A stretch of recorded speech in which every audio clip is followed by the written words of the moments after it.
আরও একটা 31শে অগস্ট। যে তিমিরে ছিল এখনও সেখানেই রয়েছে সিঙ্গুর। জমি ফেরত পেলেও তা এখনও চাষযোগ্য হয়নি বলে অভিযোগ। 2016 সালের 31শে আগস্ট সিঙ্গুরের জমি অধিগ্রহণকে বেআইনি ঘোষণা করেছিল সুপ্রিম কোর্ট। অধিগৃহীত জমি কৃষকদের ফিরিয়ে দেওয়ার জন্য রাজ্য সরকারকে নির্দেশ দিয়েছিল সর্বোচ্চ আদালত। সেই মতো জমি ফেরত দিয়েছে রাজ্য সরকার। কারখানার কাঠামো সরিয়ে কংক্রিটের স্ল্যাব ভেঙে জমি চাষযোগ্য করার কাজও শুরু হয়, কিন্তু অভিযোগ এত বছর পরও সেই কাজ শেষ হয়নি। জমি মূলত ব্যবহার হয় চাষ, বাস আর শিল্প, এই তিনটে কাজই ব্যবহার হয়। তাহলে এখানে এখন যেটা হচ্ছে, চাষও হচ্ছে না, বাসও হচ্ছে না, শিল্পও হচ্ছে না।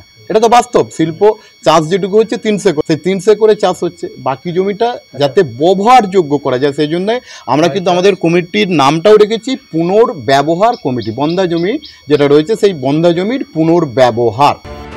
চাষের অযোগ্য জমিকে চাষের উপযোগী করতে হবে, ঠিক করতে হবে নিকাশি ব্যবস্থা। অধিগ্রহণের আগে জমিতে কৃষকদের যা অধিকার ছিল ফিরিয়ে দিতে হবে সেই অধিকার। অধিগৃহীত জমির 100 একরের যে ছোট শিল্প ছিল সেগুলি ফিরিয়ে আনতে হবে। চাষযোগ্য না করা গেলে সেখানে কারখানা করতে হবে।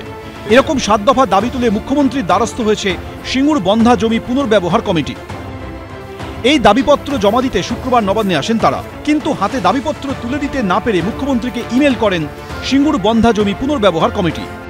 আমাদের নতুন প্রজন্ম বড় হচ্ছে, তারা আজকে আমাদের কাছে আগামী দিন জানতে চাইবে যে আমার জমিতে চাষও হলো না, শিল্পও হলো না, তোমরাই তো আন্দোলন করেছ, তাহলে আমাদের কি লাভটা হচ্ছে? মুখ্যমন্ত্রী যিনি আমাদের আন্দোলনের মাধ্যমে মুখ্যমন্ত্রী হয়েছেন, সিঙ্গুর নন্দীগ্রাম আন্দোলনের মাধ্যমে মুখ্যমন্ত্রী হয়েছেন, তার কাছে আজকের এই দাবিটা আমরা যে লিখিত আকারে পেশ করছি একদমই বেঠিক দাবি। ও আমাদের সাথে আন্দোলনে থাকতে পারে, কিন্তু তাদের হয়তো স্বার্থ কিছু আছে। অধিকাংশ জমি চাষ হচ্ছে, আপনারা মাটি দিয়েও দেখবেন। আর যেটুকু পড়ে আছে সেগুলো মালিক এখানে থাকে না, কলকাতায় থেকে বা ধাবা মালিক বা হোটেল মালিক, পেট্রোল পাম্পের মালিক আছে, তারা সেই জমিগুলো চাষ করছে না, ব্যবসার জন্য রেখে দিয়েছে। শাসক দলের পক্ষ থেকে যা বলা হচ্ছে বিষয়টা সবৈব মিথ্যা। এই বিতর্কের অবসান ঘটানো যেতে পারে যে তারা সরকারকে যখন আবেদনটা করেছে সরকারের পক্ষ থেকে, কৃষি বিভাগের পক্ষ থেকে, ওখানে নতুন করে সার্ভে হোক না। নিশ্চিতভাবে আমি জানি যে আমরা জানি যে 70% জমিতে ওখানে চাষ হচ্ছে না। শাসক দল সরকার পক্ষ যা বলছে তা সবৈব মিথ্যা। জমি আন্দোলনের আঁতুড়ঘরে ফের উঠছে শিল্প তৈরির দাবি। সোমনাথ মিত্র, এবিপি আনন্দ, হুগলি।